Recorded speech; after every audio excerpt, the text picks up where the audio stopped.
Eu me voltei um dia e disse para o Espírito: eu só acredito em você se você me trouxer o Espírito Victor Hugo, que eu conheço porque eu li os livros dele quando eu era jovem, e conheço o estilo dele.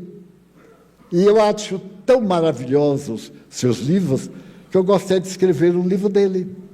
O Espírito me disse, sorrindo: ele já me disse que tem 10 livros para escrever por seu intermédio.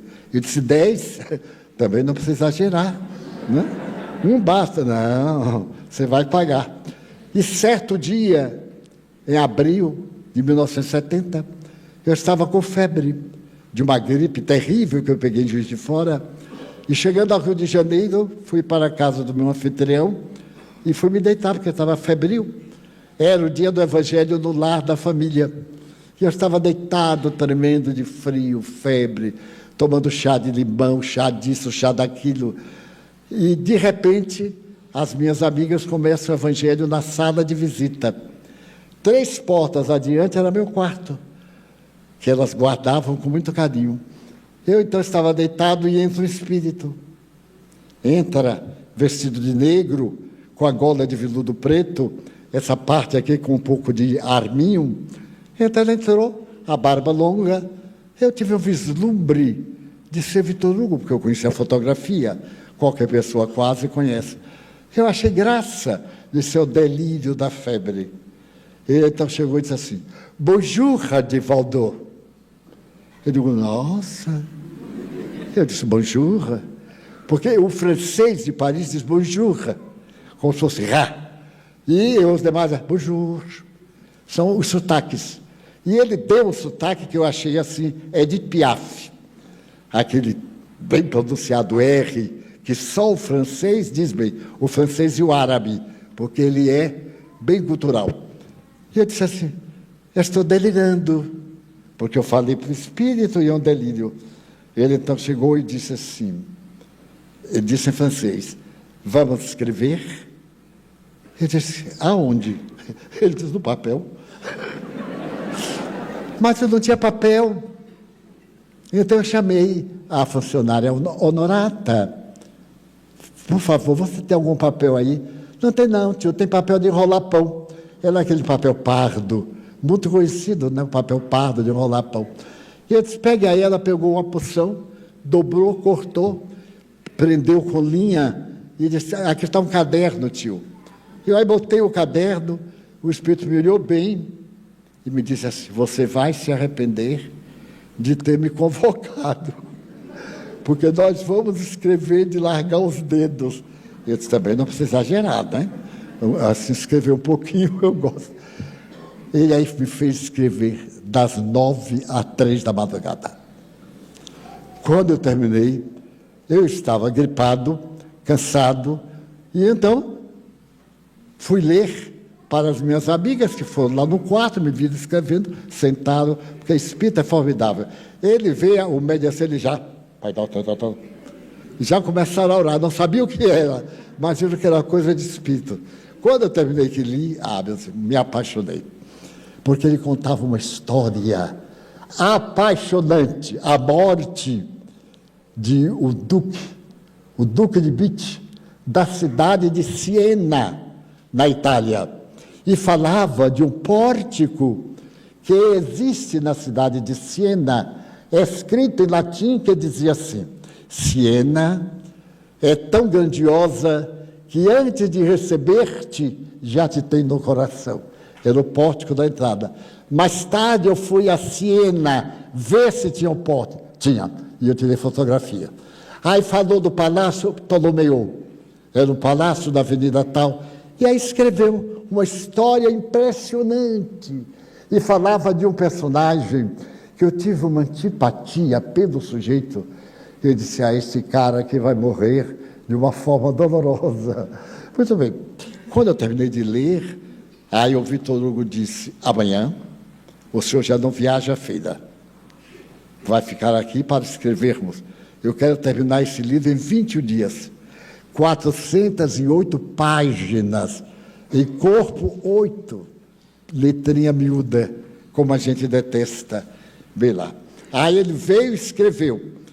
E ele narra a história do tal indivíduo que eu não gosto. E me disse assim: como é que você se atreve a desejar que ele morra de uma forma cruel, só porque ele é mau? Eu digo: os perversos deveriam morrer da perversidade. Ele disse: mas você é mais sábio do que Deus, não é? Eu disse: mais ou menos. Porque tem muita coisa que Deus fez de um jeito e eu faria de outro. Era a coisa. Então ele riu e disse: Divaldo, como você tem que aprender muito. 1970, uma segunda-feira, lá do Rio de Janeiro, num quarto modesto. E então ele disse: vamos escrever. E escreveu. Daí a pouco o cenário mudou, porque é um livro de 3 livros. Ele pega 3 partes, como antigamente, e monta um romance de 3 reencarnações do Duque de Bitche. E então eu fico com aquele livro enorme para, naquele tempo, datilografar. Pois datilografei todo, mandei para a Federação Espírita Brasileira. Ele foi relido por uma equipe de historiadores, porque a gente não sabe como é que é. Só ouve falar, e às vezes falar errado. A FEB tem um grupo de historiadores que revisam os livros para ver se tem erros. Porque o médium é o médium. Se o médium é ignorante e os espíritos não encontram meio, a mensagem é ignorante. E o intelectual diz: a mensagem não vale nada. Aí a FEB não publica. A questão ortográfica: o espírito que escreve tem que escrever muito bem o nosso idioma. Porque a FEB examina, e tem um terceiro item: se é um livro vendável, porque vai gastar dinheiro para imprimir. Se não vende, como é que pode? Então o livro tem que ser leve, vendável, doutrinário, corrigido a língua portuguesa muito bem, e uma história palpitante, que é a verdade. Então o livro foi publicado. Já foram publicados mais de 100 mil exemplares. Mas eu quero contar que quando eu estava no segundo livro, o meu personagem que eu te batizava, agora eu adorava. Era um ser maravilhoso, estava sofrendo, Deus não é justo. Como é que pode botar o pobre para sofrer? Tem uma hora que ele pensa em suicídio, e eu digo mentalmente: não se mate, não se mate. Aí Vitor Hugo disse: o senhor quer me deixar em paz? E isso aconteceu em 1748. E o senhor quer salvá-lo em 1970? Já aconteceu. Por favor, não interfira na sua mente. Não leia mais. Sabe o que o Espírito fez? Continuou escrevendo os capítulos salteados. 15, 35, 20, 8, 10. Eu só fiquei sabendo quando acabou. Quando acabou, eu fui botar em ordem no chão, lá na minha sala. Aí eu li e fiquei apaixonado. E Vitor Hugo me disse: nunca mais. O francês é linha dura, ninguém se engane. Nunca mais o senhor me perturbe, porque senão eu vou arranjar outro médio. Não faça isso. Eu tolero que arranje até 50 médios, agora que não me deixe. Ou seja, botou agora no vício e ficamos muito amigos. Eu aí fui a Paris, eu fui à Place des Vosges, onde ele viveu. E lá tem uma pintura dele. Quando eu vi a pintura, ele me disse assim: eu gostaria que a capa do meu livro fosse minha fotografia. O guarda estava na sala, eu com a maquinazinha para fazer uma fotografia ilegal. Era ilegal. E o guarda não saía da sala, eu disse: homem tem que ter dor de barriga, uma coisa qualquer, nada. Eu aí cheguei para ele com meu francês de escola primária e disse assim: bonjour, monsieur. E aí disse: o senhor me poderia fazer um grande favor? Os franceses são muito antipáticos aqui para nós, porque eles não aguentam tanto turista. Todo mundo pergunta 40 coisas por dia. A pessoa não aguenta, fica irritado. Ele disse assim: o que é? Calma, eu ainda nem lhe disse, você já está aborrecido. Je suis français, eu também sou francês, venha com calma. Ele sorriu e disse assim: com esta pronúncia, deve ser do francês, do cais. Mas eu sei que eu falei, entendi. Eu queria tirar uma foto daquela foto. Ele disse: mas é proibido. Ninguém tira fotos do Louvre e da residência particular sem permissão das autoridades. E eu digo, mas você é a autoridade, cadê? A maior autoridade aqui é você. Ele disse, ui, eu digo, ui. Saiu assim, Parece até que eu era fotógrafo. Nunca tinha tirado uma foto, uma vergonha. Tirei, saiu a foto do lado, saiu do canto. É horrível, saiu de todo lugar, menos o que eu queria. Então, quando eu desci, tinha para vender uma foto desse tamanho. Exatamente a de Itacuja. Eu disse, só Deus me dando paciência.